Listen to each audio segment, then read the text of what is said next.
सर्वपल्ली राधाकृष्णन जी के जन्म दिवस पर मनाया जाता है। डॉक्टर सर्वपल्ली राधाकृष्णन जी का जन्म 5 सितंबर 1888 को तमिलनाडु के कोडन गांव पर हुआ था।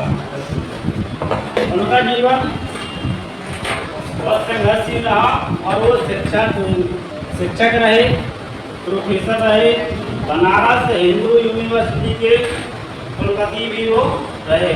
इसके बाद भारत के सोवियत संघ की तरफ से वह भारत के राजदूत भी रहे हैं और सन 1952 में वह भारत के पहले उपराष्ट्रपति के रूप में नियुक्त हुए।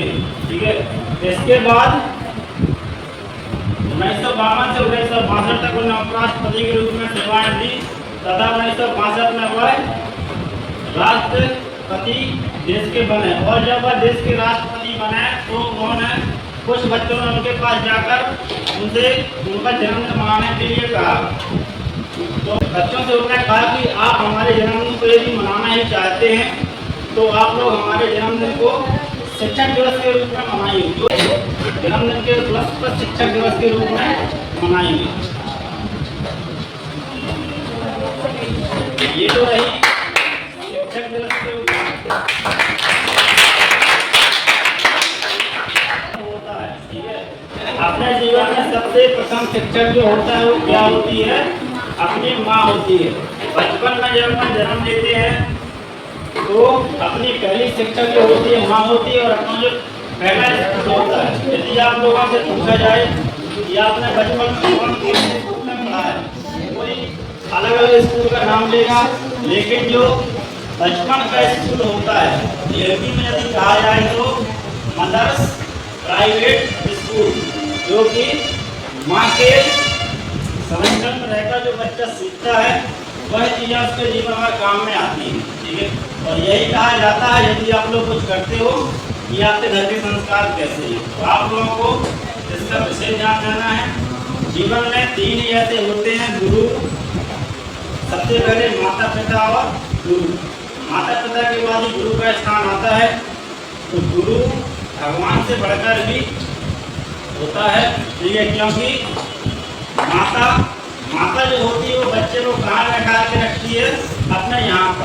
क्योंकि जो माता होती है वो चाहता है कि हमारे बच्चे को, हमारी बच्ची को कष्ट ना हो, वो हमारी छांव पर रहे। लेकिन जो पिता होता है वह हमेशा अपने बच्चे को अपने कंधे पर बैठा कर रखता है, क्योंकि उसको लगता है कि हमने जितना कष्ट झेला है और जो भी हमने अपने जीवन में संघर्ष किया है, हमारा बच्चा हमसे ऊपर आगे बढ़कर देखे। ठीक है, और जीवन में और इसके बाद जो गुरु होता है, गुरु आप लोगों को ना कंधे पर बैठाता है ना यहाँ बैठाता है। गुरु आप लोगों को अपने पैरों पर खड़ा होना सिखाता है।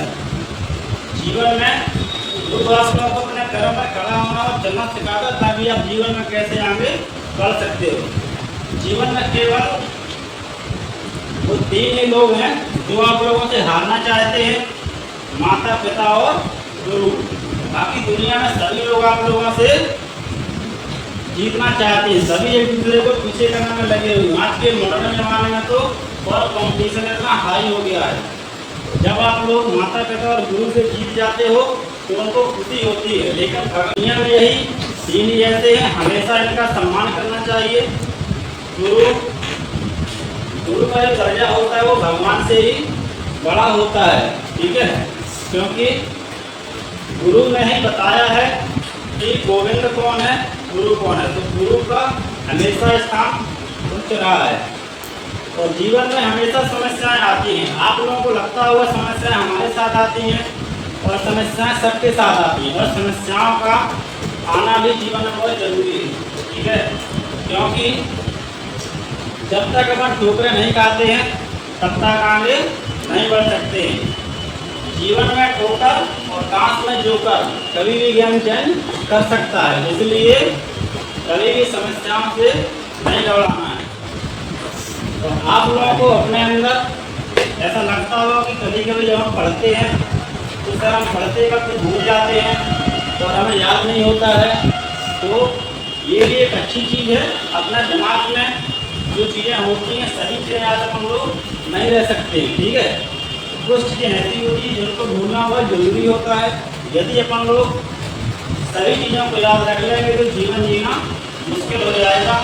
कुछ चीज़ों को अपन लोगों को जरूर भी करना है, जो चीज़ें अपन को जरूरी है वो चीज़ याद रखना है। इसीलिए जो याद नहीं होता है उसको बार बार पढ़ो, याद होगा।